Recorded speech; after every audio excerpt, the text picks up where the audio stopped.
की साखी है। संगति से सुख उपजे, कुसंगति से दुख होए। कहीं कबीर तहाँ जाइए, जहाँ अपनी संगति होए।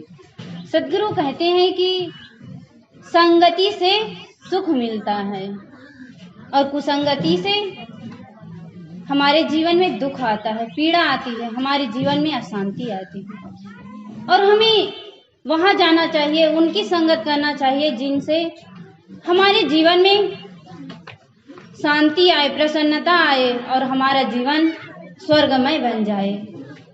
तो इस मानव जीवन में संगति का बहुत बड़ा महत्व है,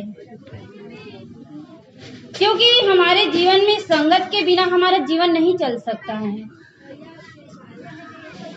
चाहे यह हम पर निर्भर करता है कि हम कैसे लोगों का संग करें, कैसे लोगों के साथ उठे बैठे, कैसे लोगों के साथ में रहकर अपने जीवन का निर्माण करें। तो यह मानव जीवन में ही संभव है कि हमारा जीवन जो है संगति से ही बनता है और बिगड़ता है। यदि हम अपने जीवन को बनाना चाहते हैं, सुंदर और सुसज्जित बनाना चाहते हैं, व्यवस्थित बनाना चाहते हैं, तो उसके लिए हमें क्या करना होगा, किसकी संगत करना होगा। तो सदगुरु कबीर कहते हैं कि संगति से सुख उपजे। यदि हमें जीवन में सुख चाहते हैं, शांति चाहते हैं, तो हम अपने जीवन में अच्छे लोगों की संग करें, संतों का संग करें, सज्जनों का संग करें, जिससे हमारे जीवन में सुख आए, शांति आए। लेकिन हम लोग इसका जस्ट अपोजिट करते हैं। हम लोग गलत लोगों का संग करते हैं, गलत खान पान करते हैं, गलत सोच विचार रखते हैं। फिर हम कैसे सोच लेते हैं कि हमारा जीवन का निर्माण अच्छा हो रहा है, हमारा जीवन व्यवस्थित है। हम तो केवल धोखे में रहते हैं। हम लोग को केवल भ्रम होता है कि हमारा जीवन सुंदर है, निर्मल है, पवित्र है, लेकिन हमारा जीवन वास्तव में सुखमय नहीं है, शांतिमय नहीं है। हम संगत तो करते हैं, लेकिन अच्छे लोगों की संग नहीं करते हैं। जो लोग गलत खान पान करते हैं, गलत बोलचाल करते हैं, गलत विचार रखते हैं, इनका संग करते हैं। इसलिए हम लोग को जीवन में सुख नहीं मिलता है, हमारा जीवन आनंद से नहीं भरा हुआ होता है। यदि हम अपने जीवन में आनंद चाहते हैं, खुशियां चाहते हैं, तो अच्छे लोगों का संग करें। आज हम देखते हैं इतिहास में जिन जिन लोगों ने जैसा जैसा संग किया, उनके जीवन में वैसा ही रंग मिला। इसलिए एक भजन में भी कहा है,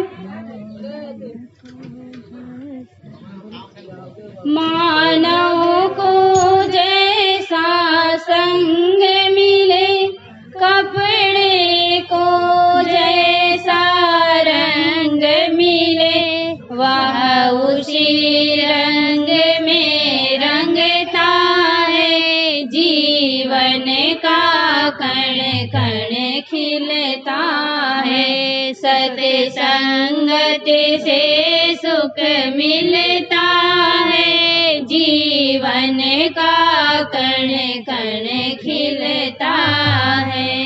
सत्संगत से सद्ज्ञान मिले, सत्संगत से भगवान मिले, सत्संगत से सद्ज्ञान मिले, सत्संगत से भगवान मिले। चाबी से ताला खुलता है। जीवन का कण कण खिलता है। सत्संगत से सुख मिलता है। जीवन का कण कण खिलता है। हमारा जीवन कैसे खिलेगा, कैसे फूल की तरह सुगंधित होगा, ये हम पर निर्भर करता है कि हम अपने जीवन में खुशबू चाहते हैं या दुर्गंधी चाहते हैं।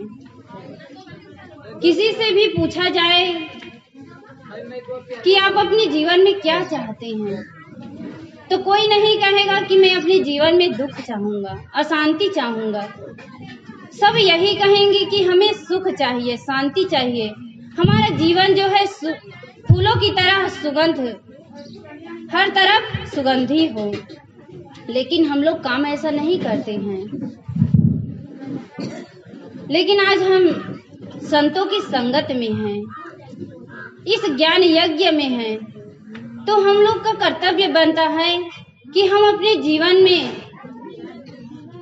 जो संतों के द्वारा ज्ञान मिल रहा है उसको केवल सुने ना, किंतु उसको सुन करके अपने जीवन में आचरित करें। तब इस ज्ञान यज्ञ का, ज्ञान करवाने वालों का, सत्संग करवाने वालों का काम सफल होगा, मेहनत रंग लाएगी। लेकिन हम लोग केवल सुनते बस हैं, उसको जीवन में आचरित नहीं कर पाते हैं। हम लोग को सत्संग करते हुए कितने दिन हो गए, कितने साल हो गए, क्या हमने इस पर विचार किया है कि हम जो सत्संग करते हैं उसका रंग हमारे जीवन में कितना चढ़ा है, कितना सत्संग का प्रभाव हमारे जीवन में पड़ा है। लेकिन हम इस पर विचार नहीं करते हैं, विवेक नहीं करते हैं। केवल किसी रिश्तेदार ने बुला लिया, बड़े उनके व्यवहार को रखने के लिए हम सत्संग में आ जाते हैं। कहते हैं कि यदि हम सत्संग में नहीं जाएंगे तो हमारा व्यवहार जो है बिगड़ जाएगा। जो यदि हम लोग भी कुछ करवाएंगे, भागवत करवाएंगे, रामायण करवाएंगे और ये जो अनुष्ठान करेंगे, लोग उसमें नहीं आएंगे, हमारा व्यवहार बिगड़ जाएगा, समाज में हमारी बदनामी होगी। इसलिए हम लोग सत्संग में आ जाते हैं। लेकिन हमारा जीवन इससे सुखमय नहीं होगा। केवल हम दिखावा मात्र कर रहे हैं। इसलिए बंधुओं, हम लोग दिखावा ना करें, किंतु वास्तविकता का जीवन जिए। यदि हम सत्संग में आए हैं तो यहाँ जो बात बताई जा रही है उसको सुन करके अपने जीवन में आचरित करें, तब हमारा यह जीवन जो है सफल होगा, सार्थक होगा।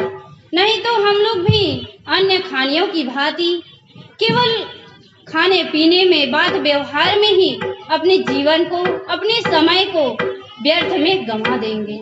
फिर यह दोबारा मिलने वाला नहीं है। कल साहेब जी कह रहे थे, सदगुरु कबीर की साखी में कह रहे थे कि मानुष जन्म दुर्लभ है, बहुरी न दूजी बार। यह मनुष्य का जीवन जो है अनमोल है, बेशकीमती है। यदि यह एक बार छूट गया तो यह पुनः मिलने वाला नहीं है। इसलिए हम इस पर विचार करें, विवेक करें, गहराई से चिंतन करें कि यह हमें जीवन क्यों मिला हुआ है, किस लिए मिला हुआ है, और हम इसको समझें, इस पर विचार करें और इस जो संतों के द्वारा ज्ञान मिल रहा है उसको चिंतन मनन करके हम जीवन में आचरित करें। तब हमारा जीवन और यह सत्संग सार्थक होगा।